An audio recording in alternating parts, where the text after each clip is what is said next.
ওয়া ইদাল কুবুর বুসিরাত আলিমাত নাসুম্মা কদ্দামাত ওয়া আখরাত। বন্ধুরে আমার, দুনিয়ায় তোমার কোনো সাক্ষীর, ওই পরপারে কোনো সাক্ষীর প্রয়োজন হবে না।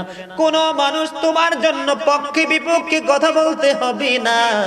ও বন্ধু, আল্লাহ রাব্বুল আলামিন বলেছেন ওয়াইদাল কুবুর বুসিরাত, কবরটা যখন ওপেন হয়ে যাবে, কবরটা যখন উন্মুক্ত হয়ে যাবে বন্ধু, আলিমাত নাফসুম মা কদ্দামাত ওয়া আখরাত, আমরা প্রত্যেকেই জানতে পারবো কে কি করেছি আর কি করিনি। এখন আপনারা বলেন বন্ধু, দুনিয়াতে আসার একটা সিরিয়াল আছে, যাওয়ার কোনো সিরিয়াল নাই, ঠিক না বেঠিক? আর জোরে বলেন, দুনিয়ার কর্ম আমার ওয়াজ কি? দুনিয়ার কর্ম আখিরাতের রেজাল্ট, ঠিক কিনা বলেন? কে এরা আমার